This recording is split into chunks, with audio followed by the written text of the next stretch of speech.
All right, so we're back in ZBrush and we're going to start working on our guy. This was the concept that I threw together using some Z-spheres. And for me, Z-spheres are a quicker way of concepting than drawing in Photoshop or on paper because I'm not terribly good at drawing, and drawing is not so much conducive to creativity for me as it is conducive to heavy cursing. So I just use Z-spheres to kind of block out the overall shape. And I was thinking about kind of a mechanized creature that was kind of like the mechanized suit from District 9 crossed with the alien from Alien.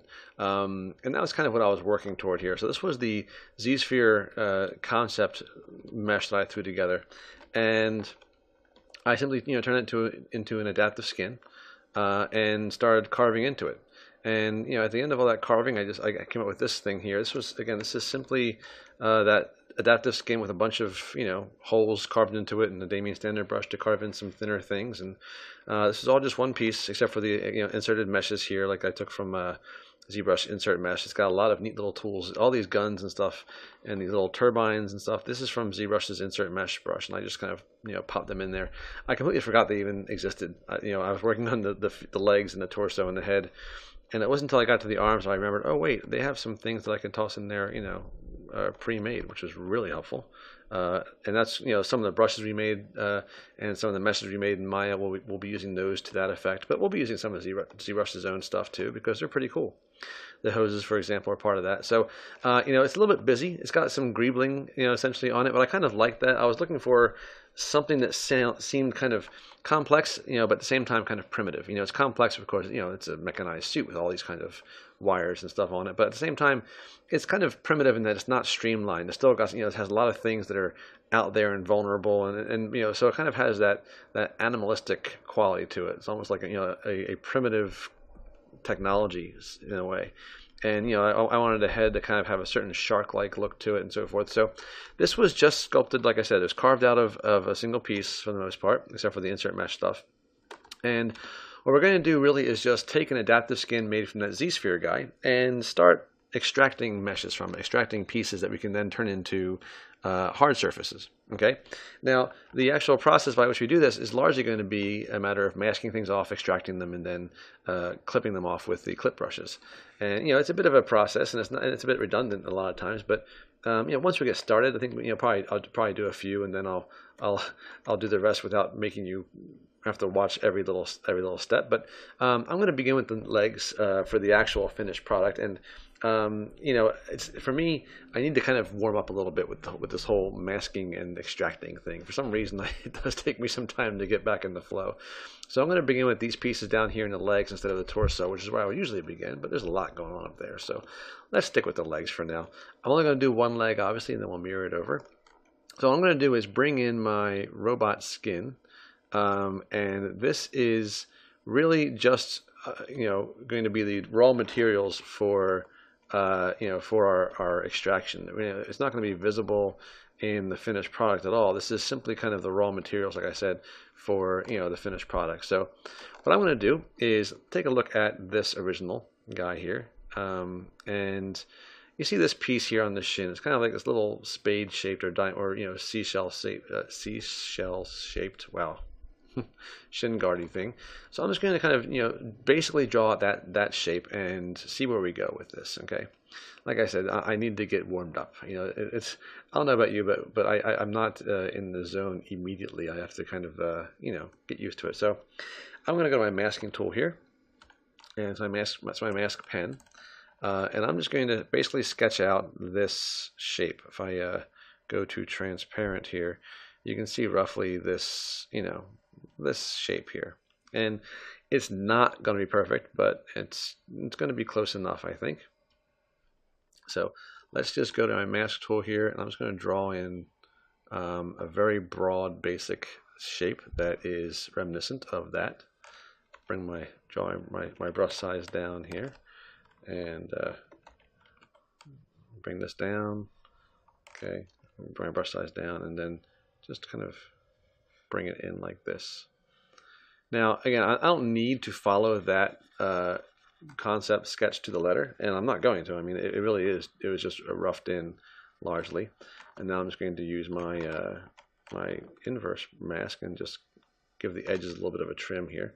Don't really need to give them too much of a trim because we can use our clip brushes for that. But you know, using your clip brushes to trim meshes is, you know, it has limitations. You're not going to trim off a whole bunch and get away with it, especially when it comes to like sharp edges. So I'm just going to give us a little bit of a haircut essentially, and just you know, just start from here. All right, so that's getting there. Just a little bit more round on the side here. Boy, that was just not what I wanted to do. So let's try that again. Okay. If I just keep going, I'll just work my way all the way back to the center and have to do it all over again. So, you know, like I told you, I'm getting warmed up. I hope it's not just me who this happens to. But, you know, it probably is.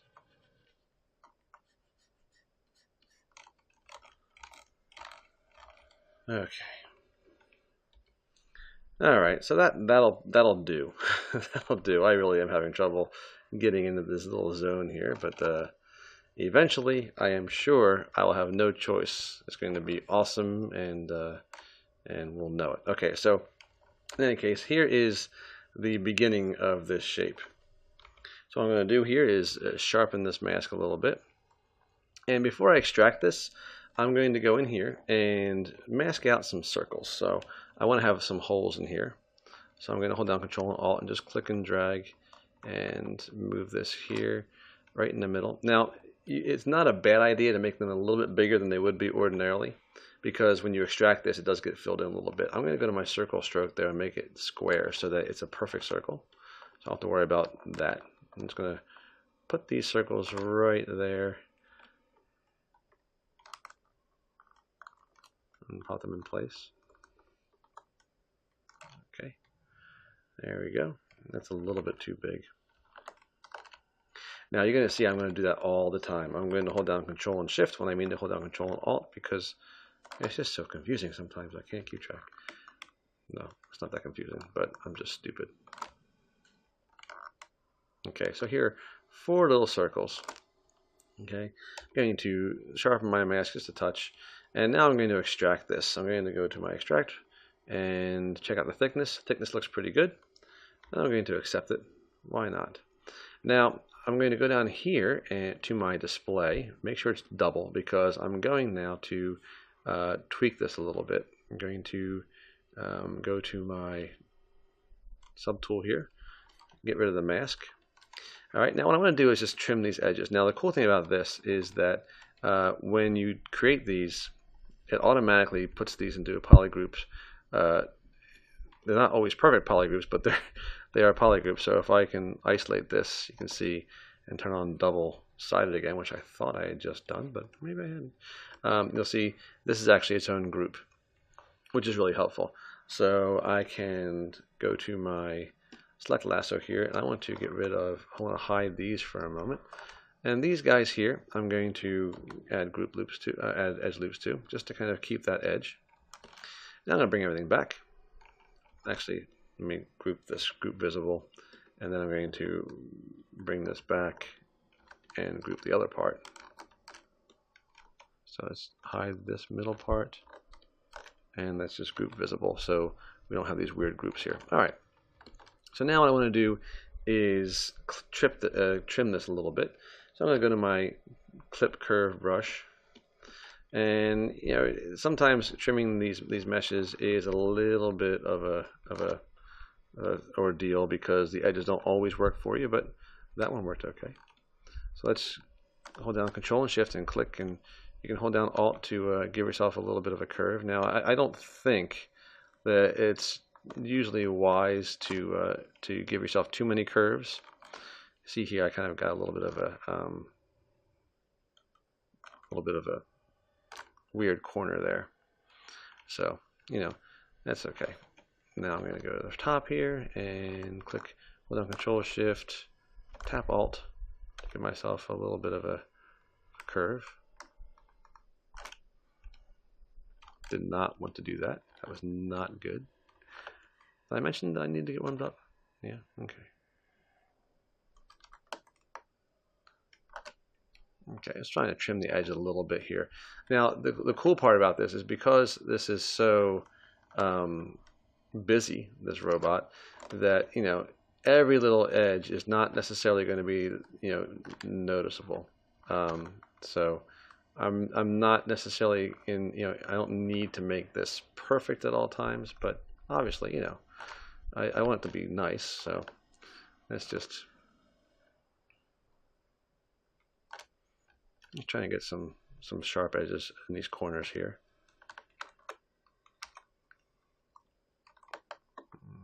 Okay, let's try if we can do that. All right, that's not too bad. A little bit of a hiccup here. Let's see if we can get that to work for us here. Oh, it's going to be tough. There we go. All right, lovely. So again, nice sharp edges here for the most part. Now the circles are a little bit off, so I can go to my clip circle center brush, and I'm just going to try and even these up a touch. So hold down Control and Shift, click, hold down Alt to make it negative, and that's good enough. Like I said, you know, part of the advantage of having this kind of very busy, greebly look here is that every little detail is not going to be the most easily scrutinized. So, okay, so we have a starting point here. This here could be fixed up, as you can see. It needs to be a little bit worked on. And I can play around with my H-polish brush and, you know, just kind of flatten that out a little bit.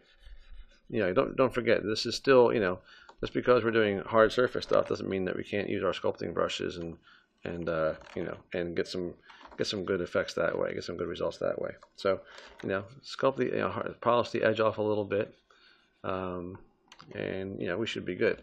So we have our opening piece here. It's nothing very fancy, and again, it's going to have a lot of stuff on top of it, but it got us started at any rate, and we can start adding things to it. If you look at where we were before, what the actual piece is, and I'm going to turn this one off so you can see it. You can see here it's got stuff on top. It's got some circles here, some little greebly circles here, and it's got hoses attaching to it. So we're going to have some other things to attach. So what I want to do, I'm going to go one more thing with this piece here. I want to put in those hoses. I want to put in where those hoses attach, and you can see we have three of them, and kind of right in between those circles. So for that, again, this is really very simple. I'm just going to do an insert cylinder situation here. So let's go to my brush. Let's go to Insert Cylinder. And let's just click and drag right there. About that width should be good. Go to your Rotate tool. And I can rotate this around like so.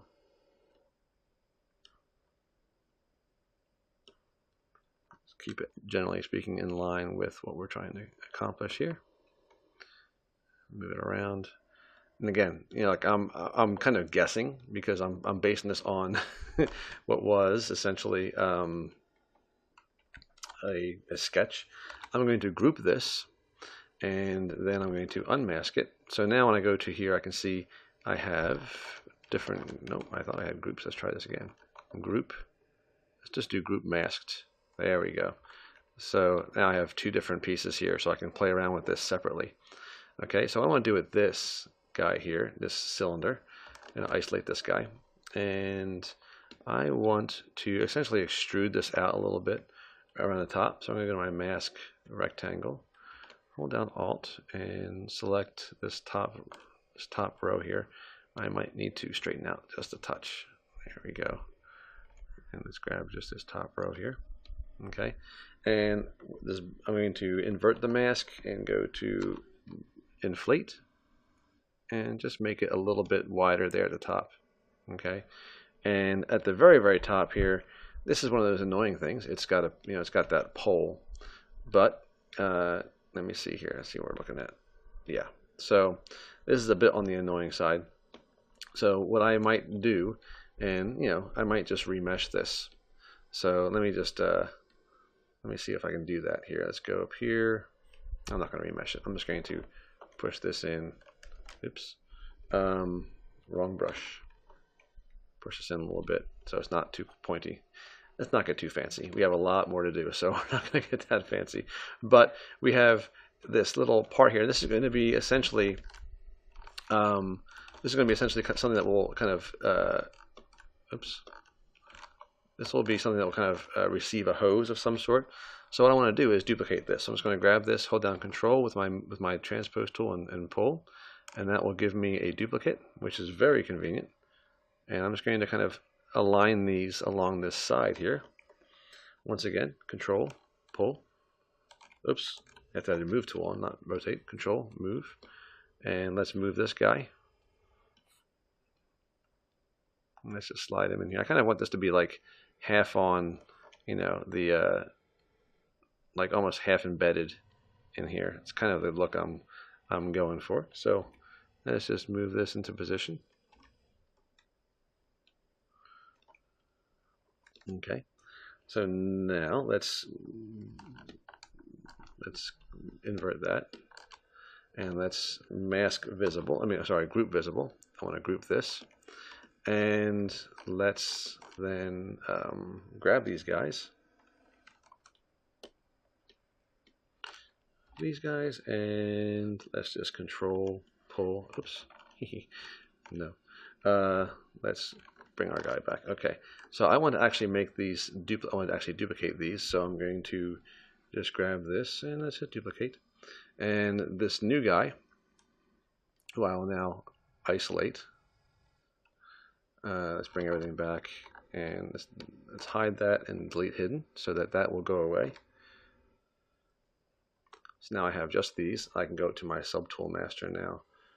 Let's go to subtool master. I could just mirror it over from my deformation too, but you know, that's what I'll do. Let's go down here to deformations and we'll mirror it over. See if that works better for us. Mirror. And we'll find it. There he is. And we'll bring him over. And let's bring our other guy back. Let's bring everything back. Cool. All right, so now all of that done just so we can move these stupid little guys over to the other side here. And we'll rotate them into place, move them. Because this shin guard, of course, is not perfectly symmetrical, there will be some tweaking to be done. But like I said, I'm thinking that the haphazard nature of some of this is part of this robot's or this mechanized creature's, I'm not going to say charm, but you know, it's kind of in keeping with what we're looking at here. We're looking at this rather crazy, almost primitive thing we have going on here. Okay, so let's bring both these guys back and let's merge visible so they're all one piece, because otherwise, you know, it's going to start getting a little bit crowded with all these subtools. All right, I'm going to merge them. And I'm going to append that new guy, which we just merged. There he is. And these old guys now we can delete. We don't need these anymore. All right, all that by way of saying now we have this piece. And now we can, you know, we can bring hoses out of there, and we can do these other things which we are planning on doing, which is like, you know, add some stuff on top, add some things here, and so on and so forth. So like I said, this was a warm-up. This was a way of me, at least, kind of getting into the flow, because boy, it takes a little time sometimes. Anyway, so that's our first piece. It's part of our shin guard. In the next video, we're going to start adding some other pieces. Now, I swear, like I said, I'm not going to make you poor people watch every little extraction.